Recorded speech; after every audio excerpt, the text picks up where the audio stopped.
but then his disciples effectively dominated anthropology down to the present. It's classically portrayed as the nature versus nurture battle. In other words, the issue was environment or race at this point, and Boas and these people had decided that the important thing was environment, and they had to defeat the racist. One of his big ideas was that you couldn't make generalizations about culture. You couldn't develop a theory, a universal theory of culture, because each culture was, incredibly unique, sort of beyond the pale of scientific generalizations. And prior to him, there was a sort of robust evolutionary theory of culture where you had these various grades of culture, beginning with hunter-gatherers, chiefdoms, nation-state societies, and so on. And the problem he had with that was that the people who were doing this viewed European culture as a pinnacle. And that to him was anathema. He was a strongly identified Jew. He viewed the Prussian culture of his childhood as very dangerous. He had very negative memories of that, very negative attitudes about that culture. And I think that's sort of the common denominator, I think, of all these Jewish intellectual movements that we'll talk about, is this underlying, hostility, distrust, this deep historical memory of the negative things that have happened to Jews in European culture. So when he thinks of the Prussian culture of Germany, he doesn't think of cathedrals and kings and leaders. He thinks of that there were elements of anti-Semitism there, that it was a Christian culture, that Christians have oppressed Jews over the centuries. So for him, these cultures were not the pinnacle of civilization. They weren't the pinnacle of science or anything. And so as an attempt to deconstruct culture, this is the origin of the sort of cultural relativist movement, that all cultures are sort of equal. There's no way to grade them in terms of even of their technical accomplishments or anything. And he had famous disciples, Margaret and Mead. She was the person who, under Boas's direction, went to Samoa, did a study of the natives in Samoa, and came back and said that basically Sturm und Drang, storm and stress, they got it from Schiller, but since psychology was German, they were using terms like this. Sturm und Drang during adolescence is only a cultural phenomenon. It's only in America. It's all the result of Christianity. If we eliminate all of these Christian sexual prohibitions, there will be no stress in society. And as proof of that, look at the people in Samoa. Well, the fact of the matter is that it became apparent after the publication of Derek Freeman's book, Margaret Mead in Samoa, an Australian anthropologist. It became apparent that Margaret Mead made it all up. It was one of the biggest instances of academic fraud in the 20th century. She didn't speak Samoan. Freeman says she was just put on by Samoan girls who would giggle and tell jokes and make fun of the round eye or whatever they call these white people in Samoa.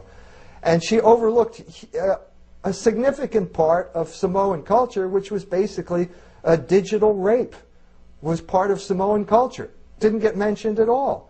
There were also, if the Samoan man sits under a palm tree with the guy's sister, the guy beats up the guy. You can't do that with my sister. And so on and so forth. In other words, it was made up. It was what we would call Blue Lagoon anthropology, based on, the Blue Lagoon movie with Brooke Shields. It's like the plot of Lord of the Flies. The plane is flying. It crashes on this tropical island in the Pacific, and suddenly, hey, all bets are off. Because all of that stuff you believe was the moral law, that's all bourgeois morality. There's no bourgeoisie here. So morality doesn't have any force anymore, and we can all live like, free and wonderful people. The French had this fantasy. Rousseau was probably the main proponent of it with his idea of the noble savage. And now it caught on in America as a way of undermining the whole idea that there was a Christian morality that should be normative for this country. So it was a mythology, but it was a very effective mythology. Margaret Mead essentially created a mythical anthropology that was accepted as gospel. Again, her writings aren't very important, except for the fact that they were promoted and became intellectual gospel, to the point that even after she was debunked and was shown to be a myth, shown to be false, shown to be either lies or misinformation, that she is still ionized. And people were horrified that she was her reputation would be called into question. So it's a very powerful thing that anybody who disagrees with all this is up against. It's got a huge inertia at this point. It's very hard to change. These things take on a life of their own. It's a matter of promotion. It's not a matter of truth or reality. It's a matter of leading a movement that has an influence. And so the influence comes not so much from the original person, but from the infrastructure, the publishing houses, the media, the professors in universities who assign Margaret Mead as part of their courses. This is where it achieves a life of its own, and it is seen as true, it is seen as science, it is seen as inviolably correct. I think the concept of race is very respectable. But still, the concept of race is profoundly controversial. So this is the legacy of that, and we still see that in the present, because people like Philippe Rushton at the University of Western Ontario in Canada, Richard Lynn, their analyses of racial differences in intelligence in different peoples of the world is the exact sort of thing that is anathema to the Boasian school, and that continues with us today, because the writings of people like Rushton and Lynn are marginalized. They're not talked about. If they're ever mentioned in the newspapers, they tend to be qualified. You'll bring in all these other people who say that's nonsense. You can't even give the concept of intelligence doesn't make any sense. There is no such thing as race, etc. So it remains problematic to this day.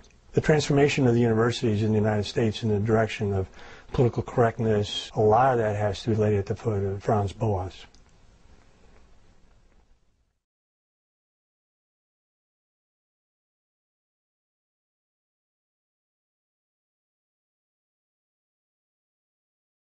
Sigmund Freud is the most famous psychologist of the 20th century. Like Franz Boas, he started a school of psychology. Like Franz Boas, he viewed anti-Semitism as an enormous problem. He himself was subjected to anti-Semitism when he was young, as was Franz Boas. And this stayed with him. This was an important part of their psyche, and you can see this in their writings, that they viewed the eradication of anti-Semitism as a very important criterion for a good theory, basically. So at a deep level, psychoanalysis was about developing a theory that could be used to oppose anti-Semitism. Freud consciously viewed himself as someone who was combating Western culture. He viewed himself as a sort of Semitic general fighting Rome. There's some very striking passages in his letters. He identified with Hannibal, who was a Semitic general fighting against Rome. In Jewish thought, Rome is often viewed as the quintessential West. And when they think of Rome, they think of Rome destroying the Second Temple, that Rome fundamentally as this sort of evil Western power. And Freud viewed himself as psychoanalysis was a mechanism of cultural warfare, as it were. Psychoanalysis was sort of flagrantly unscientific. I mean, they didn't even make the pretense of doing a good study of anything. At the time, in the early 20th century, the dominant school in psychology in America and England was behaviorism. And behaviorism, even though I'm not a behaviorist at all, what you have to say about the behaviorists is that they had a strong sense that psychology had to be based on experimentation. You had to have control groups.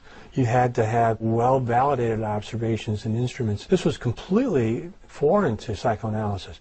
So, psychoanalysis, even though it made a huge impact on the culture, even though it dominated departments of psychiatry, it did not dominate departments of psychology to anywhere near that extent. And that's because departments of psychology in America and England had the strong empirical sense. And so they criticized psychoanalysis. They went, where's your data?